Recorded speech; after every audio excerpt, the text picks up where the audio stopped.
और अब एक खास बात, आरजे रमझाझर के दर्शकों से निवेदन है, ताबड़तोड़ बेबाक व बेझिझक खबर देखने व जानने के लिए आज ही चैनल को सब्सक्राइब करें। लाल कलर का बटन सब्सक्राइब बटन है, उसे दबाते ही बेल आइकन आ जाएगा, उसे क्लिक करके ऑल ऑप्शन सेलेक्ट कर दें, जिससे सबसे पहले हमारे द्वारा डाले गए वीडियो आपके पास पहुंचेंगे और आप निर्बाध तरीके से इस चैनल के माध्यम से सारे खबर सबसे पहले देख सकते हैं। नमस्कार।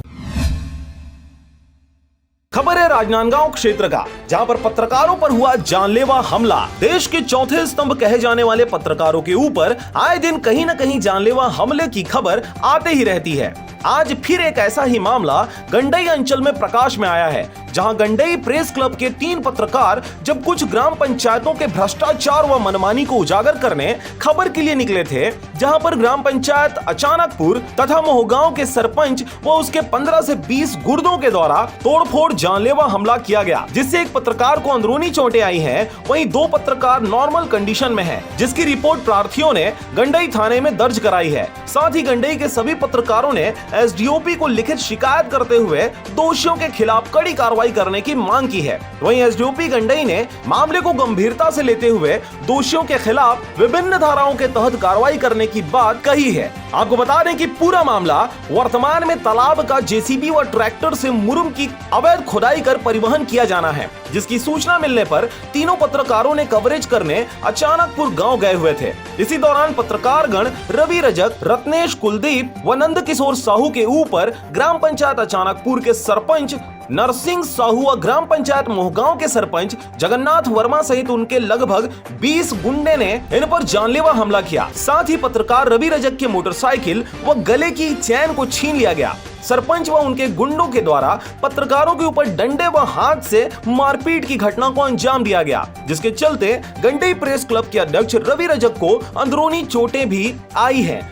कवरेज के लिए जा रहे थे, जैसे ही हम लोग अचानकपुर पहुँचे के थोड़े से दूरी चौक से थोड़े से दूरी के बाद एक सड़क के किनारे तालाब में अवैध खनन हो रहा था। तालाब के अंदर में जेसीबी और ट्रैक्टर के माध्यम से हम लोगों ने देखा कि तालाब के अंदर में खुदाई हो रहा है। तो मामले को देखा जाए, जाकर ड्राइवर से पूछने पर बताया कि ये सरपंच नरसिंह साहू की गाड़ी है और वही बता सकते हैं। उनसे बात करने पर बहस किया गया और उसके बाद हम लोगों के द्वारा तत्काल गंडई के तहसीलदार टी.आर. वर्मा जी को फ़ोन करके बताया गया कि यहाँ पर तालाब में मुरुम की अवैध खुदाई हो रही है, आप इस मामले को संज्ञान में लेकर तत्काल कार्रवाई करें।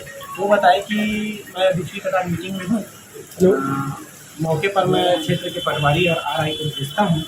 इस प्रकार का अवैध काम करना, अवैध काम में लिप्त रहना और उसके बाद ऐसी दादागिरी करना, पत्रकारों के साथ ऐसे मारपीट करना, अभद्र व्यवहार करना, ये अशोभनीय हरकत है। इसके खिलाफ आज गंडई के पूरा जिले, प्रदेश से लेकर जिले तक के पत्रकारों में आक्रोश है। लगातार ऐसी घटना सामने आती जा रही है। पत्रकार नंद किशोर साहू का मोबाइल छीनकर तोड़फोड़ किया गया। पीड़ित रवि रजक को उनके साथियों ने बेहोशी की हालत में पेरीमेटा स्थित स्वास्थ्य केंद्र ले जाया गया, जहां उनकी हालत की गंभीरता को देखते हुए उसे सामुदायिक स्वास्थ्य केंद्र गंडई रिफर कर दिया गया, जहां उनकी हालत में सुधार आया है। मीडिया कर्मियों के ऊपर हुए जानलेवा हमले की घोर निंदा करते हुए गंडई के पत्रकारों ने अनुविभागीय अधिकारी गंडई को लिखित शिकायत किया है। ये आज कुछ सुखद घटना हुई है, इसमें हमारे गंडई के कुछ पत्रकार लोग वहाँ कुछ अपने मीडिया को कवरेज करने के लिए गए हैं, जैसा कि कुलदीप ने बताया है।